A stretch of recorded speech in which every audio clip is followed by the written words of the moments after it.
Hi, everybody. It is a Monday after another Browns loss. My name is Dan Labbe. Of course, you know Chris Fedor. You know Michael Reghi. Bud Shaw is sitting across from us as well. And this is our weekly Browns Monday show where we're going to talk all things about the 30-27 loss in San Diego, a loss that most people have called one of the most Brownsiest losses that you could have.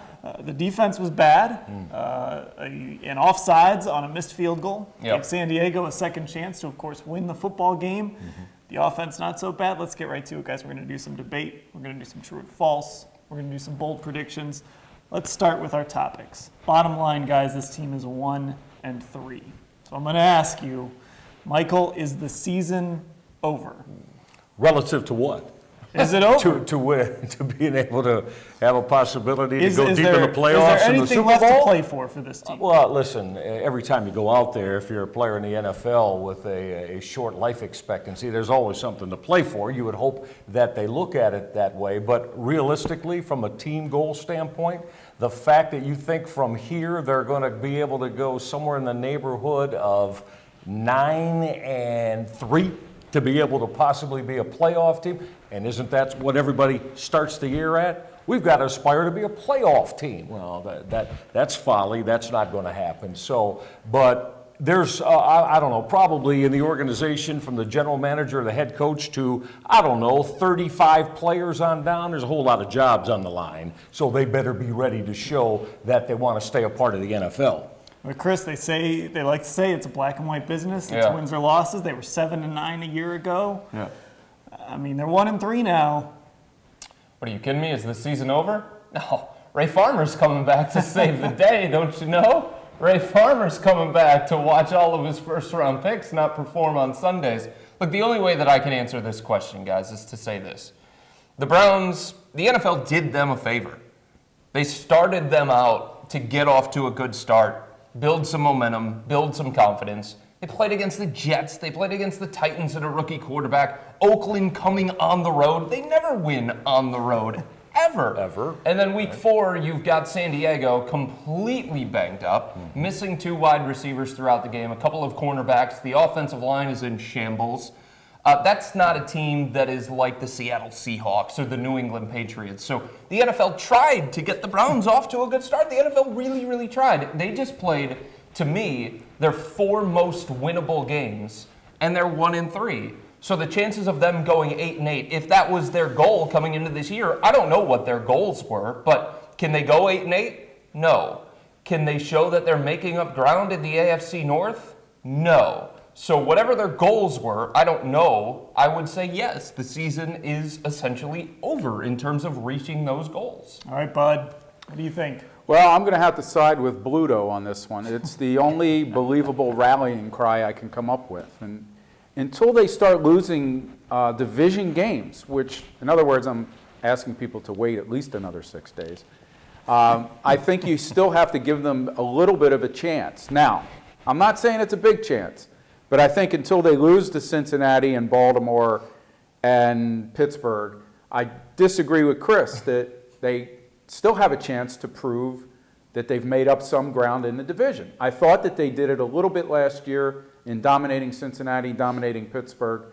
I don't hold out a lot of hope that we're going to see that team again, but I think we have to give them a chance to play some games in the division first.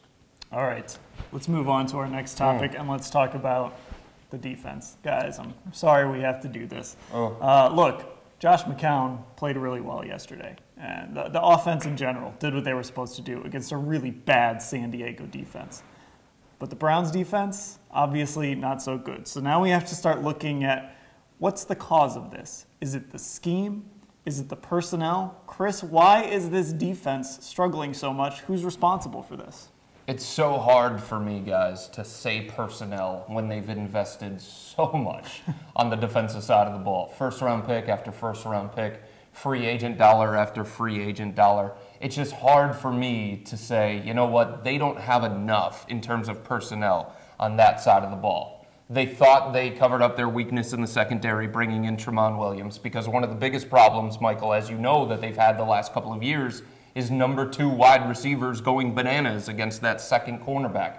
They thought they fixed that with Tramon Williams. The run defense was a disaster last year. Everybody saw that. they thought Danny Shelton, first-round pick, 12th overall, was going to help that. So to me, it probably goes a little bit deeper than just not having enough talent on that side of the ball. Mike Pettine's teams have never been able to stop the run.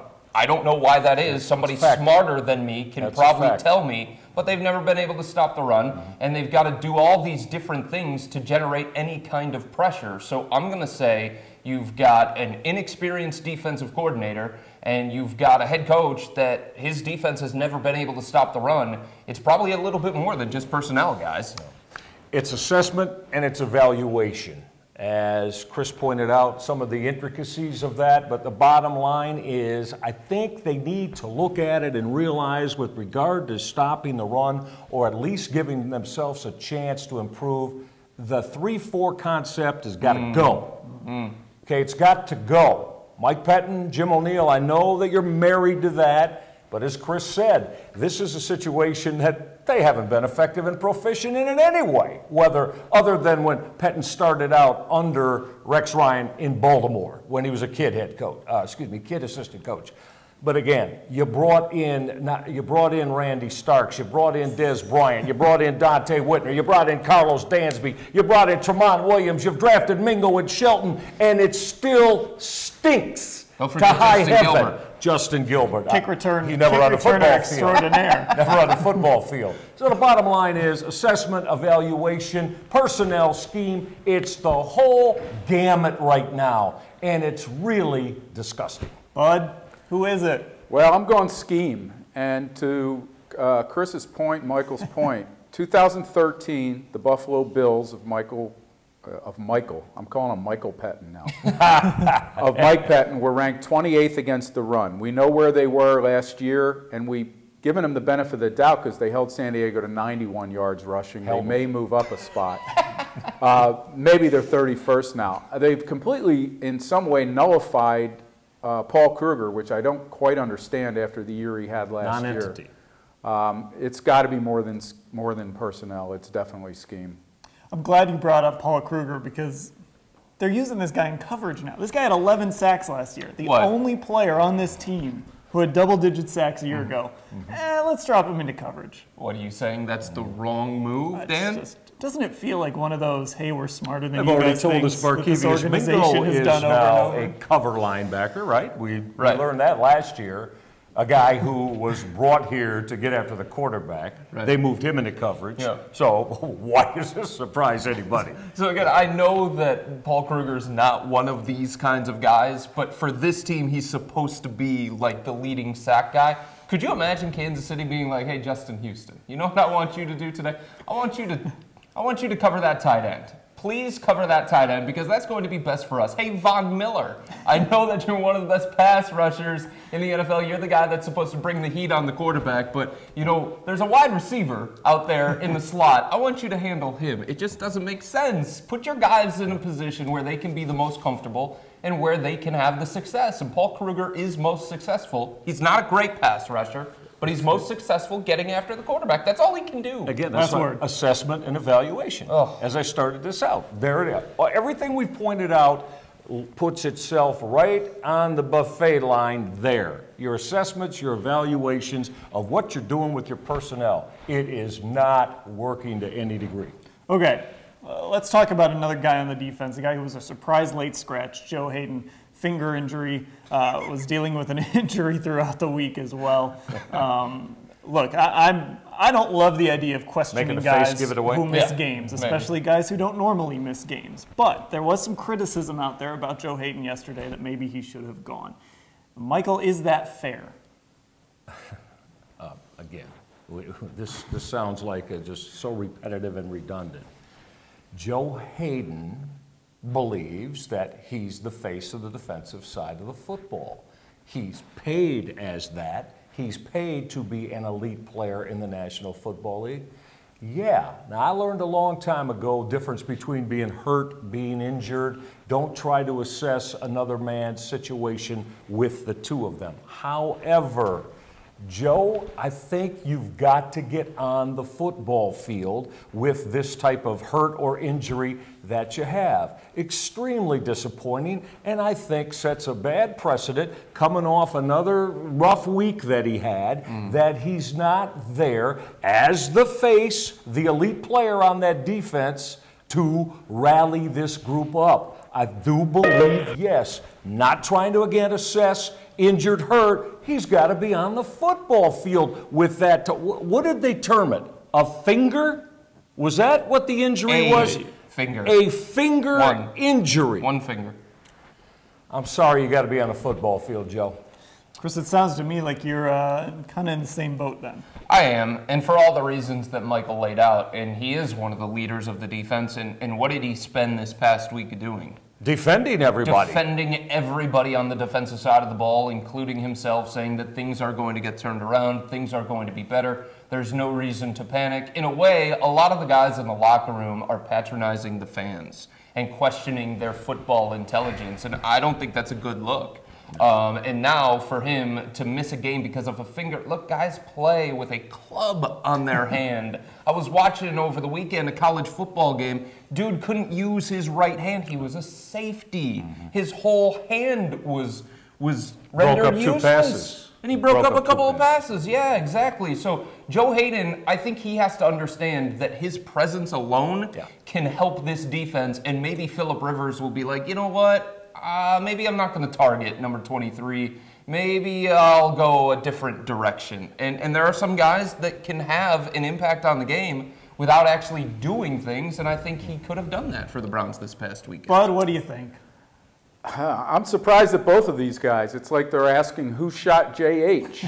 You remember J.R. Richard? I never call injuries into question when guys, we don't know what they're being told by team doctors. We don't know why they're not out there right now.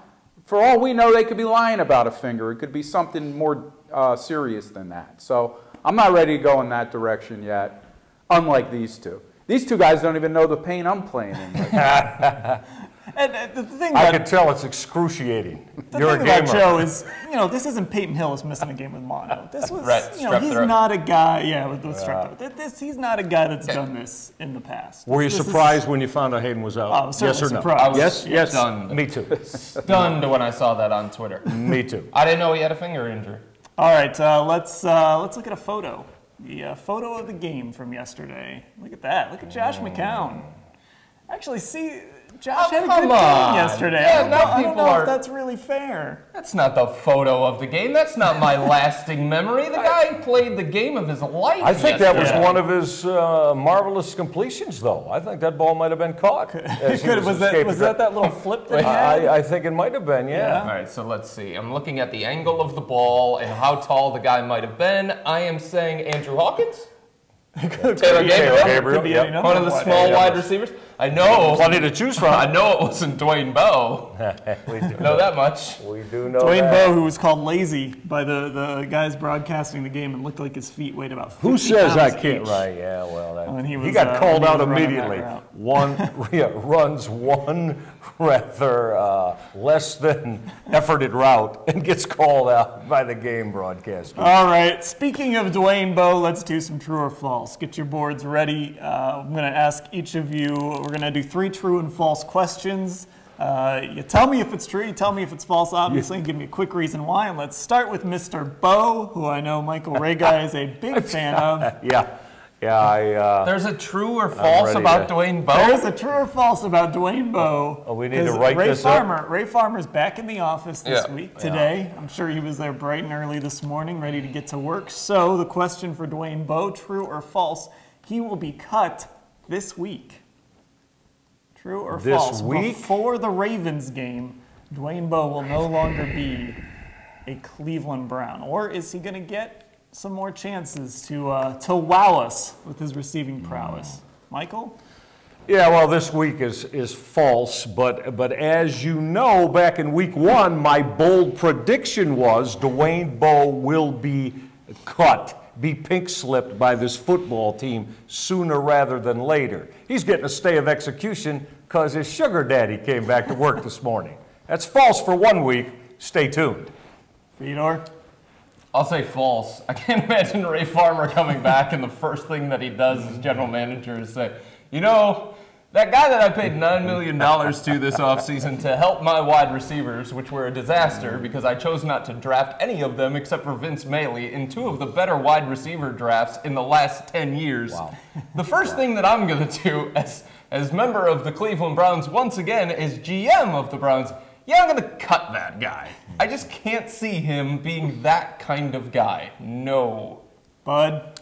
I'm going to have to agree for some of the same reasons Chris just mentioned. I don't see Ray Farmer coming back from this vulnerable period in his career and immediately incriminating himself even more.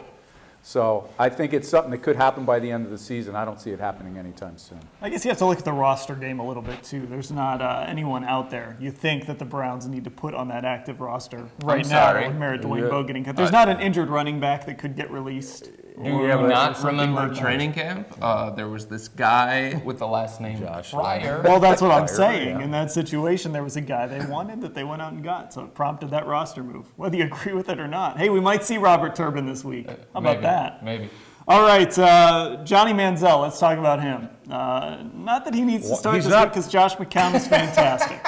Here's where we're going with this. He's not playing. Why do we need to talk about him? He doesn't play. Because you have a 1-3 football team.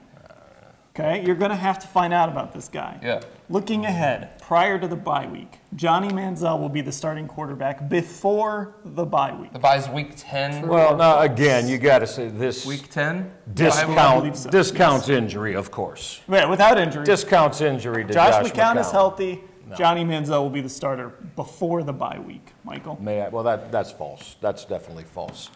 Again, nor should he be. Look, you brought this team together by, I won't go through all the names again, but everybody you brought in, veteran, free agent-wise, how you drafted, stated you want to win right now. You decided that Josh McCown gave you that best possibility. I wasn't in favor of signing Josh McCown, by the by. Again, this is that's what they did. And that's who they deemed to be the quarterback that could potentially get them in the mix. Bud was talking about maybe win some of the division, maybe be in a playoff team. And as he showed, I don't expect him to stay at the same standard of consistency that he performed yesterday, which was very, very good. But he's your guy, and this is what you're going to ride with. Manziel will play before the year's out, but not before the bye, no, unless, of course, McCown goes down. All right, Fedor? I say that's false as well. Again, this is the guy that they prepared to have as their starting quarterback. He's the guy that took control in that locker room, took control in that huddle. And I don't know if Browns fans have noticed this, but through 2 games and a drive, Josh McCown's been one of the best players for this team. As crazy as that sounds, and you could sit there and you could say, oh, well, Chris, he played against the Oakland Raiders, and he played against the San Diego Chargers, and they both stink. San Diego went into the yesterday's game with the 3rd-ranked pass defense in the NFL, and Josh McCown did that to that defense. And yeah, I know they had some injuries, but this guy has to play poorly for the Browns to want to be in a position to make a switch at quarterback, and he has not played poorly. Some fans want him to play poorly. A lot of fans want. Over and above that, real quickly, too, I brought this out yesterday on Twitter. What everybody is overlooking, I haven't heard it talked about too much, in the 7 quarters that Johnny Manziel played, you know how many passes he completed to Brian Hartline? 1. And that was on the overthrow of Barnage that Hartline made a miraculous catch with. You know how many passes he completed to Gary Barnage? 1. Can you not see that the way the Browns want to operate in the scope of their offense, these 2 guys, Hartline went down yesterday, these 2 guys are most important to what the Browns do in their pass game. Everybody, the 3 deep balls to Travis Benjamin. Yeah, fantastic. He cannot function in the other scope of the pass game that you need to get the ball to. Nobody talks about that. That's a big part of the reason why he also is not going to anytime soon replace Josh McCown. Bud Shaw.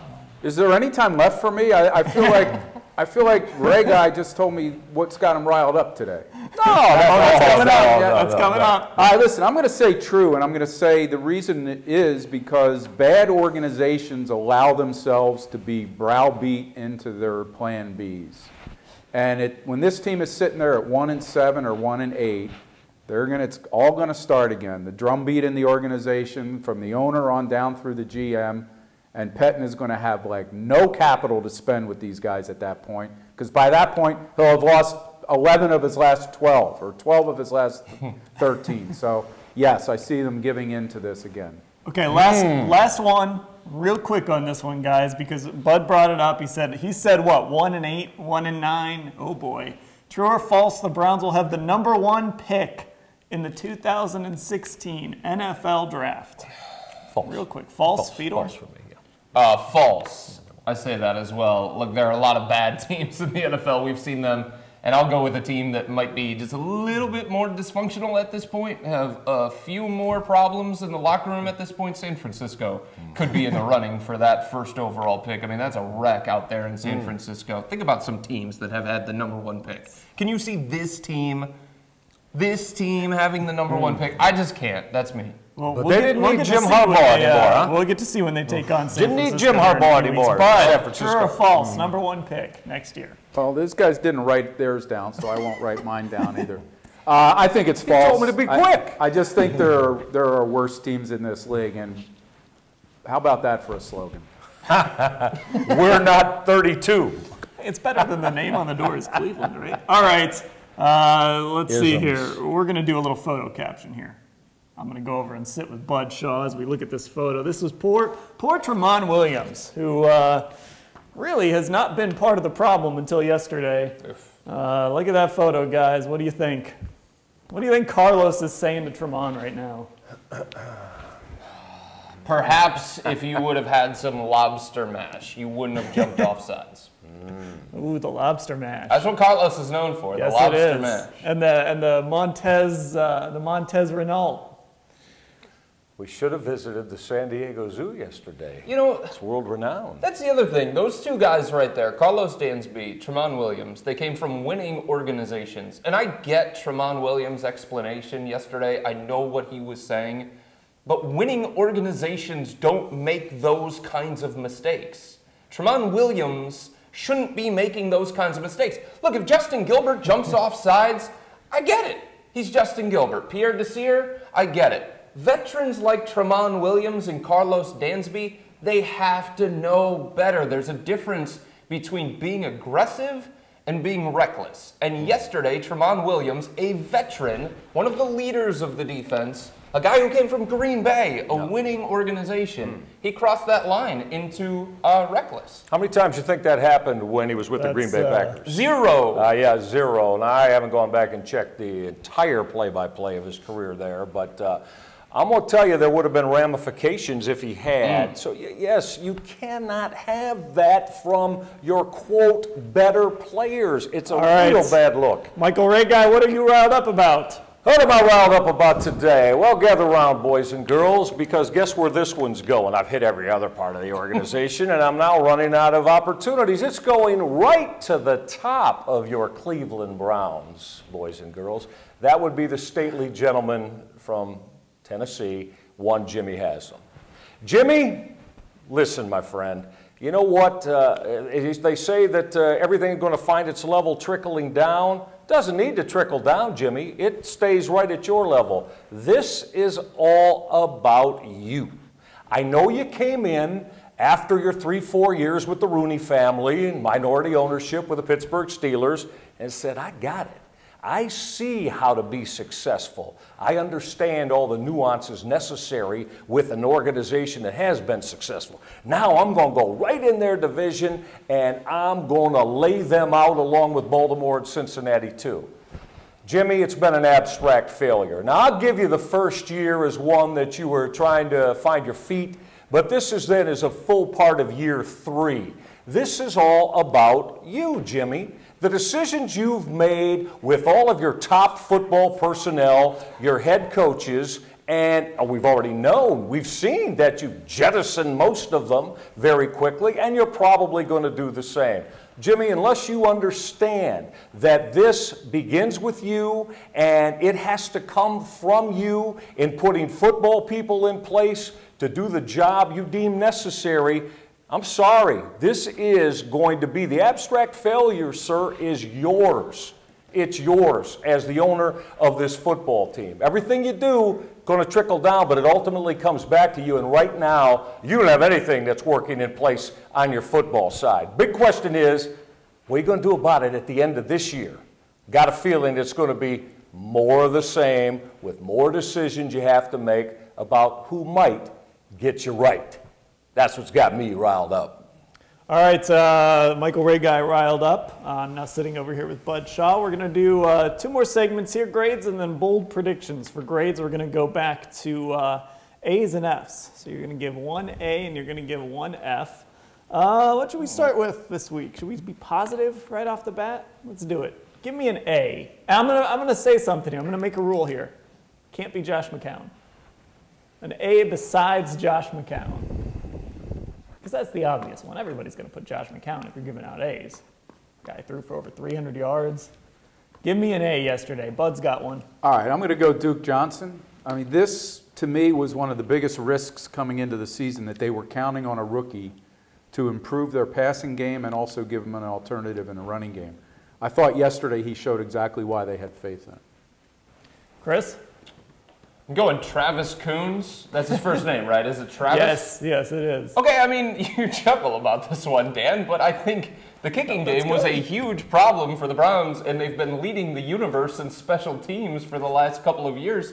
For him to go on the road in San Diego, I know it was nice weather and all that stuff, but it was on the road. He made some big-time field goals. He kept the Browns in the game. Travis Coons, he's been terrific so far this year. Ray got one right. He did his job, but the problem with that is, and you want him to do his job, but I think 6s rather than 3s. Oh, well, sure. Those trips to the red zone would help. I'm with Shaw. I'm definitely going Duke Johnson. I thought that he put on a almost borderline spectacular performance yesterday, given what they ask of this young man, and really his first opportunity to show all of his various skills. Now, can John DeFilippo and friends build on this? Because, you know, of course, one game a trip to Canton does not make. However, I think you got to feel real good about the abilities that Duke Johnson has to make an impact offensively. So I go with Johnson. I actually think Travis Coons is a good one. Thank you. He hasn't been getting a lot of attention, but yeah, I mean, the guy is kind of getting to that point where you're not real nervous every time he goes out there, because nobody knew about this kid, and he hasn't missed a field goal yet. All right, now it's F time. Lots of guys to choose from for this. So we got to pick one person for an F. Do you have? Well, I'm going to go Jim O'Neill. I just think if you're going to be a respected defense in this league, and you run into a team as ravaged as they were on the offensive line, down to 2 healthy wide receivers, you have to somehow create some chaos on that offensive line. And they didn't do that. They did it a little bit in the beginning of the game and then never again. Yeah, they did that weird, like you said, in the beginning of the game, they did a good job. And then later in the game, they did that weird front where everybody just kind of stood around. I think Romeo used to call it his UFO front or whatever. And it worked. They Bring back Romeo. Phillip Rivers had no idea what to do on that play, but they did not do enough of that yesterday. I'm with you. Chris, an F. Yeah, I'm going to go with Mike Pettin, the head coach. He's lost 8 of his last 9. Isn't he supposed to be a defensive-minded head coach? Yep. I'm just wondering. I mean, he's got a lot of the pieces that he wanted, right? He wanted Josh McCown. He's got him. He supposedly wanted Justin Gilbert. He's got him. He was good on kick returns yesterday, at least. He wanted Danny Shelton. He's got him. Mike Pettin has talked about toughness and playing like a Brown and being aggressive. I don't really see a tough team when I watch the Browns on Sundays. It's really maddening to me that him, a defensive-minded guy, can have all of these issues on defense against a short-handed team like San Diego, like Bud said. The offensive line banged up. They were down to 1 wide receiver in Keenan Allen. Who in the world is Inman? Who in the world is that guy? But he was somebody that torched the Browns defense. I got to have better from the head coach. Yeah, and it continues to fester, and it's a very bad look. The defense, and I put floundering below it, because to me that's what we covered it all, so I'm not going to go back over what we discussed in, I believe, the first question of the show. But look, right now it's laughable the way that they espouse themselves to be and what they really are. This is a very poor defensive unit. And you can bring in all the Carlos Dansbys and Dante Whitners and Tramon Williams and Draft Shelton and Mingo all you want, but the point of it is that, you know, Mike Pettin and Jim O'Neill are certainly not getting the job done with this defensive side of the ball. Until it cleans up, they need to win 38-35 every week? That's not going to happen. Sorry. The defense is an abomination. Can we try and at least win somehow? I'll take 38-35 every week. I don't care how they do it. And by the way, there's times with this defense where you watch, like the touchdown to John Phillips. You kind of watch it and you're like, have they ever watched football before? Right. I mean, teams sneak tight ends out all the time on plays like that. You know what's funny too, Dan, is that's the position that a lot of defenses in the NFL want to be in. They want to be in that position where it's on them with the game on the line. Josh McCown and the offense did its job. They got the touchdown and the 2-point conversion, and all the defense had to do was go out, get one stop. They had 3 timeouts left, maybe set up a punt return for Travis Benjamin, and instead they got gashed. You know, real quick, I'm sorry, Bud, go ahead. No, go. To Chris's point, they take over the ball at the 27-yard line with 2:09 left, San Diego. They run 7 plays before they kicked the field goal. 4 of those plays were actually where they were trying to gain yards. 3 of them were handoffs or kneel downs. So in 4 plays, they mowed down that defense and moved into a position to win the game. And that's unforgivable. You know, I'm not necessarily a stats guy. Chris will tell you that. But go back and look, since Pettin and O'Neill have been here, at the amount of drives either to end the first half or to end a football game within the last 2.5 minutes that have resulted in points in the 20 football games that these two have been in charge of the defense. Alarming. It's alarming. Okay, let's wrap this up. Let's do some bold predictions for either the week ahead, season long, decade long, however far you want to look ahead for the Cleveland Browns. It is bold prediction time. Let's go ahead and start with Michael Reghi. My bold prediction is Ray Farmer will not speak anytime soon, now that I assume he's back behind his desk here at about 10 o'clock on this first day he's allowed to. Probably only by NFL mandate will be the first time that you hear Ray Farmer speak. So don't expect to hear from Ray Farmer anytime soon about the condition of anything going on under his domain with the Cleveland Browns. Chris? You guys familiar with bowling? I was a varsity letterman in bowling. Yeah, we've heard this before. That was in high school. Do you know the term turkey? Turkey and bowling? Yes. Do you know it, Michael? I've heard it, but I don't know really what it means. 3 strikes in a row. Come on, bud. Oh, that's 3 strikes in a row. I'm not a kegler. So Josh McCown is going for the football turkey this weekend against the Baltimore Ravens. 3 straight 300-yard passing days for Josh McCown. Who would have thought that at the beginning of the year? And that they'd be 1-3 heading into him. Oh, that's why yesterday's loss was so bad. You wasted the best performance that you're going to get from Josh McCown, most likely. Bud. Well, we've been led to believe that the owner is supporting his general manager through an embarrassing suspension. But there's no way Ray Farmer survives what's going on in this organization. And one of the reasons is that he put together a pretty good group of personnel guys to supposedly help him, starting with Bill Kuharich, who will be the next GM of this team. All right, that'll do it. By the way, guys, one last thing. How fitting is it that Justin Gilbert might finally find a role in maybe one of the most irrelevant roles in football now, kick returner? Yep. That really sums up where Justin Gilbert is at right now. All right, Michael, Chris, Bud, thanks a lot. Thanks, everybody out there, for watching. We'll talk to you again next week.